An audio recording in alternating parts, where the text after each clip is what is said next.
All right, good morning, guys. Not a whole lot really happened this week either, kind of just work and all that. But I did start a Calamity run where we do True Melee. It's kind of easier than I expected, but I also lowered the difficulty to Revengeance instead of Death Mode. Also, cat. I don't know if you guys can see her, but there is a cat. And yeah, Reddit time. After a very long time, I decided to open this, and yeah, my inner child is still there. You know, I don't know. Borderlands 1 is so fun. It's really unfortunate that the remaster broke a lot of it, but it's just so good. Borderlands 1 is such like a classic good game. I don't know what it is about it. Just it's really nice. 0k damage.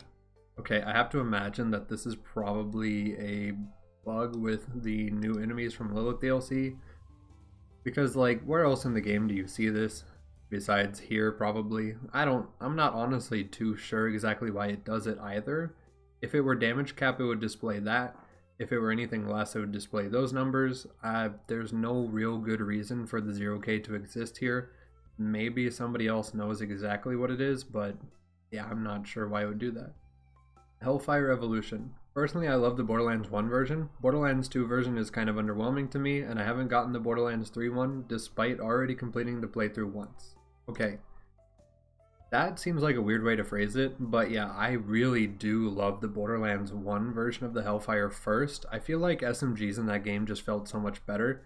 The Borderlands 2, yeah, it doesn't really do like an incredible amount of damage. I guess it's okay, and like you could use it, but it's not the optimal pick, of course.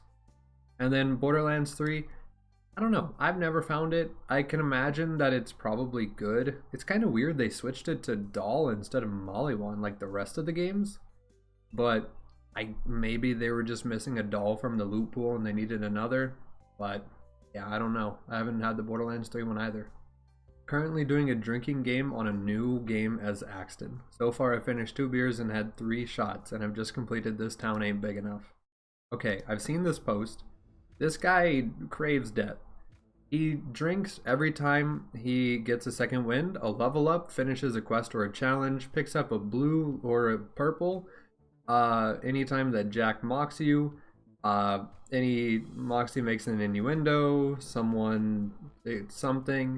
Basically, this man is drinking every minute on the minute at this point, and there's no way you can do this for more than like 30 minutes before you just black out because this is just too much, I would say.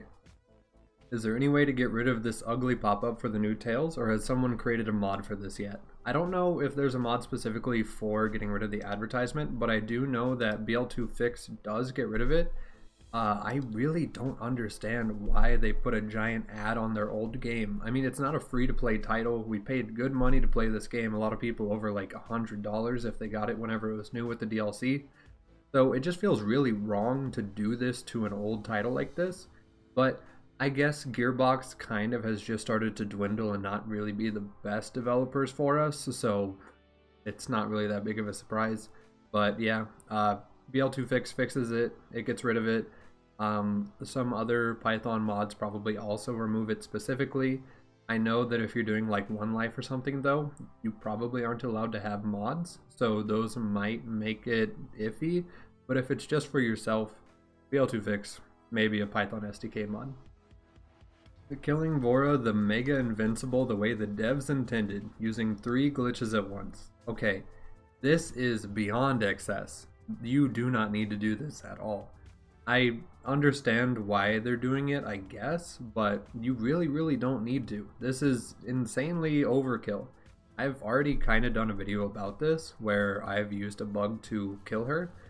You just Pimpernel, you get a world burn, you basically do what they're doing, just not with 5 different layers to it because it doesn't need to happen, especially if you're going to abuse the Salvador to do it. Yeah, let me just pull up the clip. Alright. So yeah, like this right here, World Burn, True Neutral Monk for the extra mag size. You get the Pimpernel. Really, that's all you genuinely need for this. You don't need anything else. Like, just look at the boss takes such big chunks, and if you go down, like, oh well, You just kill the chief, and then you get the extra bonus overkill and stuff, and then the boss just melts. Like, you don't need all of that. You can just show up and it just works. I need eye bleach? What is this about? Oh, yeah, these posters exist, and they kind of suck, but they're also kind of funny, because you have to think, like, Claptrap is the last of his kind. He's probably just trying really hard at this point to just exist and not, like, freak out, but it's funny, I think, personally. So apparently the Grog nozzle works with Big Bertha? Yes. It actually works with a few vehicle weapons. So you can do this. I think you can do vehicle turrets. If you're the passenger in like a catapult or a saw blade, I think you can get those to multiply. Probably any other weapon from a vehicle as well. You just have to get the drunk effect to trigger, and it still can while you're driving, I believe. So it's really not that hard to do. I don't think it slows down the fire rate either, so you get to keep the original fire rate of the weapon, just with way more pellets. I didn't know this was possible. Okay. Who is this? Is this just going to skip the area? Is this triggering the dialogue to trigger a bunch? Saying 20 like 3 times?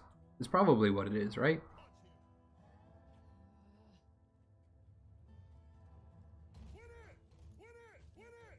Yep, he just keeps saying it. If you just keep hitting him, that's all it is.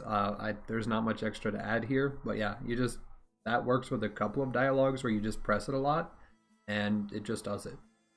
Tips for your Axton build. All right, let's see what we got going on here. First off, good screenshot. Love the phone pictures. They're always appreciated. Why does that zoom in like that? All right, let's get in here. So, I mean, you're using Legendary Soldier, probably, so it makes sense that you're doing it like that. I get it. I really don't like having more max health as Axton, because he has a hard time regenning it, but I know that some people like it, so that's kind of fair. Over here, this is a good skill. These are all pretty good. I would probably get Grenadier if you have like any decent grenade, because you're playing Axton, and he's really, really good with them. Impact maxed out, probably not my personal preference, because it's not necessarily great when you compare it to like just Metal Storm or like Steady or Battlefront, but it is okay. More points into expertise for myself personally. The swap speed on Axton is one of the main reasons I play him. And then most of these other skill picks are pretty reasonable, I would say. I probably would want like the status effect duration reduction, because corrosive dots are like a nightmare. So maybe take some points out of something and put it there. But overall, this is pretty much a normal Axton build. This will do fine, and it's good. We are already towards the bottom here. So guys, thank you for hanging out. I appreciate it. Next week, I don't know yet. So yeah, it just kind of depends. If you like the video, leave a like. If you have any ideas, leave a comment. If you want to hang out, I'll be getting more videos going, different types probably, so subscribe, I'd appreciate it. And that's it. Thank you for hanging out. Have a good day.